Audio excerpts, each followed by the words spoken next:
Good morning, everyone. Today we are going to discuss some of the important MCQs of class 9th history, the French Revolution. इससे पहले हम बाकी chapters के भी MCQ देख चुके हैं, जैसे पॉलिटी और ज्योग्राफी के. अब हम इस वीडियो में कुछ इम्पॉर्टेंट MCQ को डिस्कस करेंगे फ्रेंच रेवोल्यूशन के, जो एग्ज़ाम के हिसाब से इम्पॉर्टेंट है. तो जैसे कि हमने पहले किया था, सिमिलरली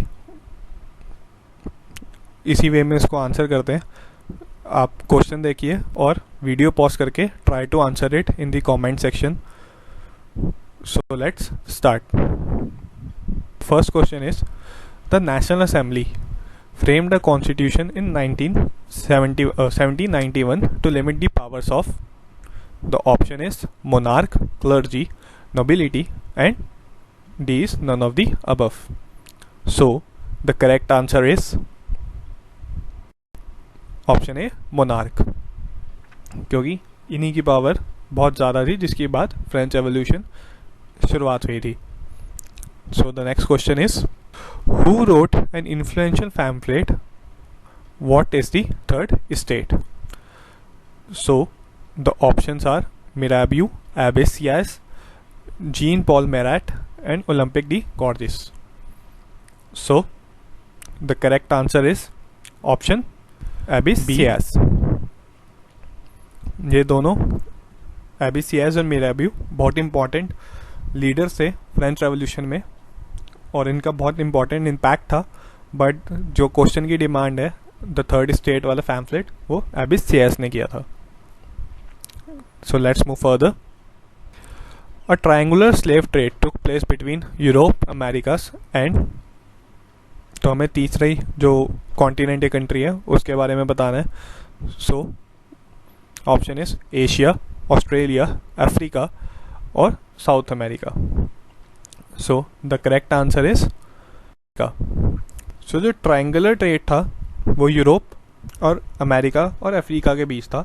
बट जो एक्चुअल में स्लेव ट्रेड था वो वर्ल्ड वाइड, जो जहाँ पे भी यूरोपियन पावर्स गए थे उन सब ने किया था. जैसे इंडिया से काफ़ी लोग बाकी जगह एज अ स्लेव बना के लेके गए थे, ऑस्ट्रेलिया से लेके गए थे. बट जो ट्रायंगुलर स्लेव ट्रेड का कॉन्सेप्ट था वो इन तीन कॉन्टिनेंट्स के बारे में माना जाता है. So let's move further. What was the symbol of a free slave? So तो क्वेश्चन को ध्यान से देखिए, फ्री स्लेव का क्या सिंबल है वो पूछा गया है. तो इसके ऑप्शन है book, red Phrygian cap, sceptre और the broken chain. So the correct answer is red Phrygian cap. See, इस क्वेश्चन के अंदर एक बहुत छोटी सी डिटेल है, वो ये है कि जो फ्री स्लेव का जो सिंबल है वो ये रेड कैप है. बट जो हमारी एक्ट ऑफ बिकमिंग फ्री का जो सिंबल है वो एक ब्रोकन चेन है. मतलब कि अगर कोई स्लेव या कोई भी पर्सन एफर्ट डाल रहा है फ्री होने के लिए, that is for broken chain. But अगर फ्री स्लेव है तो उसके लिए रेड कैप सिंबल है. So let's move further. Who were not considered as passive citizens? इनमें से कौन से passive citizens नहीं थे? So options are women, children, non-propertied men, and the option D is wealthy men. So the correct answer is option wealthy men, क्योंकि ऊपर के तीन जो थे वो पैसिव सिटीजन्स थे, वेल्दी मैन पैसिव सिटीजन नहीं थे. So let's move further. The third states comprised of poor servants and small peasants, landless labours. Option B, peasants and artisans. Option C, big businessman, merchant, lawyers etcetera. And option D, all of the above. So the correct answer is the third state comprised of all of the above. So let's move further. Which of the following statement is not true about the third state? The third state was made of poor only. B. Within the third state, some were rich, some were poor. C. Rich member of the third states owned land. And option D. Peasants were obliged to serve the army or build roads. So, the correct answer is option the third state was made of poor only. जैसे कि हमने पिछले question में भी options देखे थे, तो वहाँ पे लॉयर्स, मर्चेंट, बिग बिजनेसमैन भी थे और पीजेंट्स वगैरह भी थे, तो ऐसा नहीं था. बाकी rest of the three options are correct about the vice versa state. So let's move further. A guillotine was a device consisting of two poles and a blade with which a person was beheaded. Option B is a fine sword with which heads were cut off. C.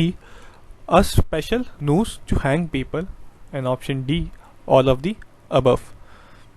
So the correct answer is option A. A device consisting of two poles and a blade with which a person was beheaded. ये चीज़ हमने काफ़ी जगह movies में, even cartoons में भी देखी है for image और देखने के हिसाब से. इसका काफ़ी प्रोमिनेंट यूज़ भी था. So let's move further. Women of France got the voting right in option A 1945, option B 1791, C 1806 और D 1970. So the correct answer is option A 1945. और ये काफ़ी लेट मिला था 1945 में वुमेन को वोटिंग राइट फ्रांस के, क्योंकि इससे पहले जितनी बार भी कॉन्स्टिट्यूशन बना वुमेन को वोटिंग राइट नहीं दिया गया था. So further, which of these books were written by John Locke? The Spirit of Law, Two Treatises of the Government, The Social Contract, or D. All of the above. So the correct answer is Two Treatises of the Government. बाकी भी books important है और इसके भी writers important है, तो वो ज़रूर देख लेना है. So the next question is, who led the representative of the third state in Versailles on 20th June?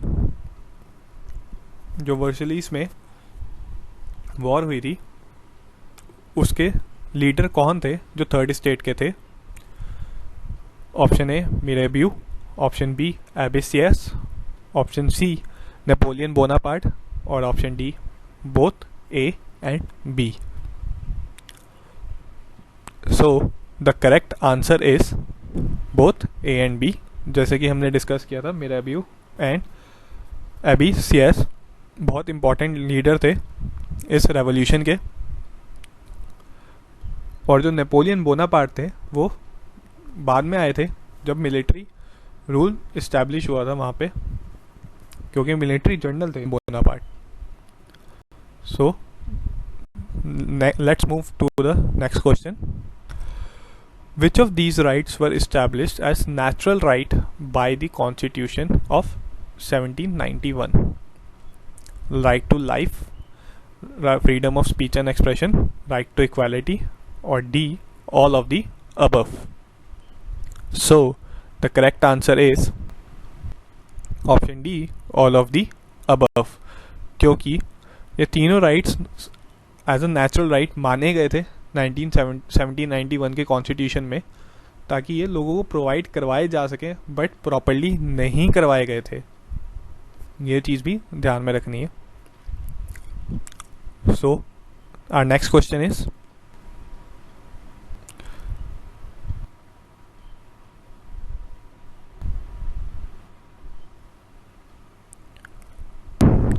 which of these provisions were passed by the Assembly of the Night on the night of 4th August 1789. The first option is abolition of feudal systems of obligation. B. Clergy had to give up its privileges. C. Tithis were abolished. And option D. All of the above. So the correct answer is option D. All of the above.